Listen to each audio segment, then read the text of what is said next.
Frezhdynamic. We're here at Pure London with, Light. and we're just talking with people, find out how they've been experiencing, this event this year. Like, how have you found it so far? Yeah, I think it's there's a lot more there are lots of brands from different continents. I think every continent is represented here.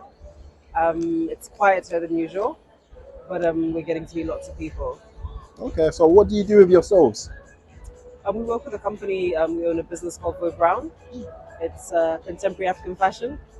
We work with designers from different parts of Africa, and we really try to promote the so-called sustainability and all of that stuff, but mainly just bringing out up-and-coming brands, bringing them to the UK, showing talent, and just shedding more light on what we've got to offer in Africa. Okay, and what inspires you? Like, what kind of things have inspired you to, get into that kind of business? And how long have you been doing it for? Like I said, the business has been open since 2012, so this is our 11th year. It inspired us because we realized that there is a population of people, not necessarily black people, but there are people who want to experience different types of fashion.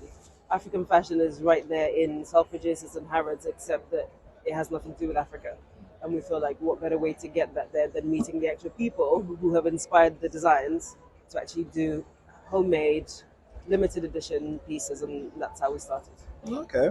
And yeah, what's the vision for you guys going forward? Like, like what, I guess, where can people find you? And yeah, like what's the story going forward? Like, what do you want to achieve? Well, you can find us in Kilburn. You can find us in Kilburn, 74 Wilson Lane, NW6. It's Brown, so you can look us up on Instagram, Facebook, and all the other places. I'm a bit old school, so I'm not really with it with technology, but we have a bricks and mortar boutique.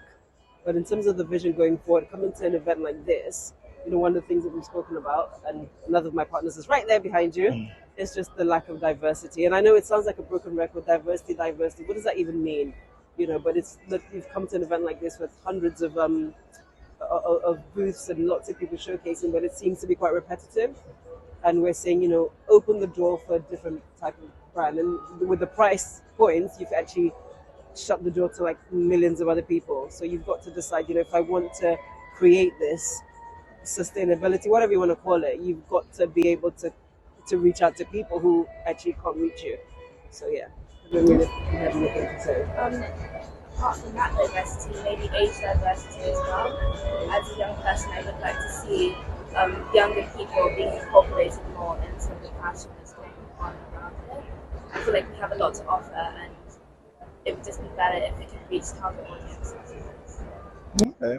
And the last question is like, what would you tell a young person trying to get into, this industry, trying to, showcase African fashions and things of that nature? Like, what kind of things have you faced? Like, has it been difficult?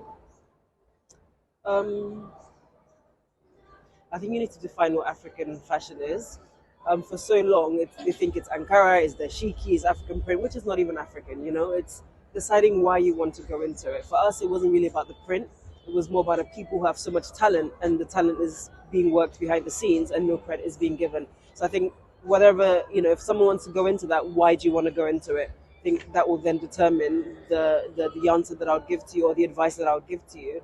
I'll definitely say come out and see what people are doing, because I think everybody that's got a sewing machine in their home says, I'm a designer, I want to go into African fashion, but they're not willing to go through the processes. You've got to find out what the buyers want. Where do you want to go? Where do you see yourself? Think 5 years, 10 years, 20 years. If someone invests £1 million in a fashion business in England, it doesn't go anywhere actually, because you come to an event like this, one item to produce costs £100, £200, £300. How does a regular African or person of African heritage afford that kind of stuff? So it's really to come out for events where you can learn about the industry. I think that's what's lacking. We don't know much about the industry, but we're very stylish people by nature, right? Fashion is not just about clothing for us, it's a culture. We love to look good, and we do that all the time. So I think definitely invest in educating yourself. I'm not saying you have to go to LCF or go to like a official, or like a not official. You don't have to go to a formal training, but you've got to get in to find out what industry is really asking for. Okay. She's young, so she could speak probably better. How would you?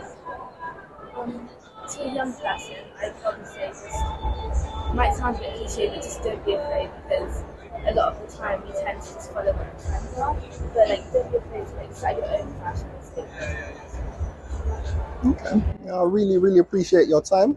I'm gonna wrap it up. Thank you so much. I'll let you explore the rest of the show and appreciate you. Thank you so much. Bye. Thank you.